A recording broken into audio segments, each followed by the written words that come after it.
Gabriel García Márquez nació un 6 de marzo de 1927 en Aracataca, Colombia, y murió el 17 de abril de 2014 en Ciudad de México, México. Gabriel García Márquez graduó de la Universidad de Cartagena. En esta sede fue donde empezó su oficio como periodista para el diario El Universal. Durante su longeva carrera como periodista, García Márquez ha trabajado para grandes medios de la prensa latinoamericana, como Prensa Latina en Cuba. Aquí en Colombia creó su propio diario, Alternativa, que era de tinta izquierda. También junto con su hermano creó la Fundación de Periodismo Iberoamericano, que en la actualidad es conocida como la Fundación GAO. Con esta busca que los jóvenes de ahora aprendan de los mejores profesores, o los mejores en este caso periodistas como John Lynn Anderson, y puedan sacar adelante grandes procesos periodísticos. Por último, García Márquez durante la época de Rojas Pinilla trabajó para el diario El Espectador, y aquí es donde nace nuestra historia.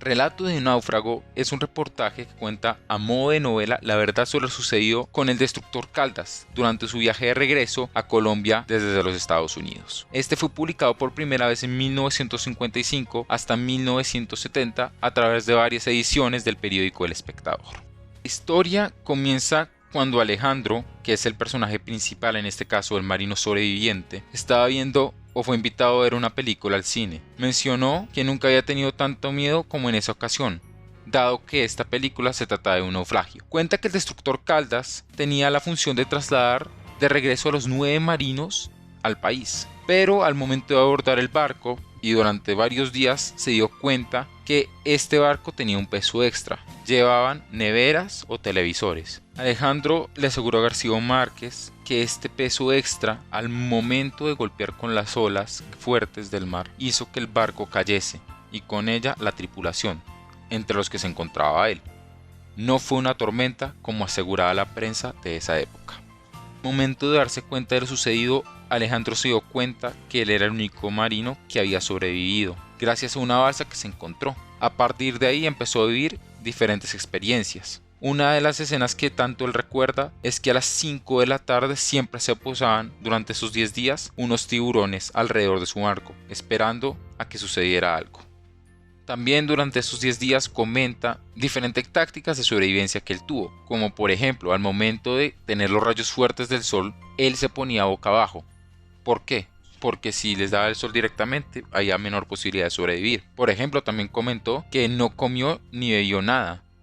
Trató de comer zapatos, trató de comer cartón y esto le revivió de cierta forma. Al igual que el agua de mar, que la tomó, según él, a partir del 5.º día. Pero fue un momento muy difícil. Tras abordar estos 10 días, Alejandro llegó a una isla y sin saber dónde se encontraba, encontró a una mujer. A esta mujer le habló en español y le habló en inglés, porque no tenía idea de dónde estaba. A continuación, esta mujer trajo a un hombre y junto con este hombre lo llevaron al hospital.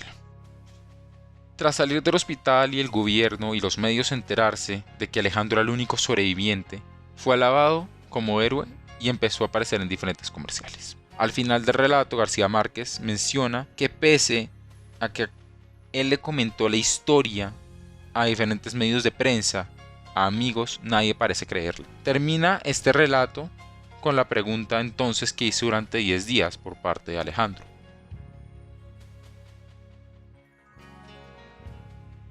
En esa época es cuando García Márquez llega al Espectador y dice, bueno, yo ayudo en las columnas de las notas del día, las páginas editoriales, empiezo a hacer reportería como le pedía a don José Salgar y Guillermo Cano, pero déjenme ir a cine, ¿no?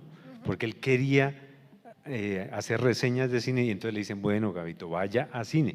Entonces él se inventa la columna de los estrenos del cine en Bogotá, que era una columna que salía todos los sábados, y empieza a publicarlas en El Espectador, especialmente en 1954, 1955.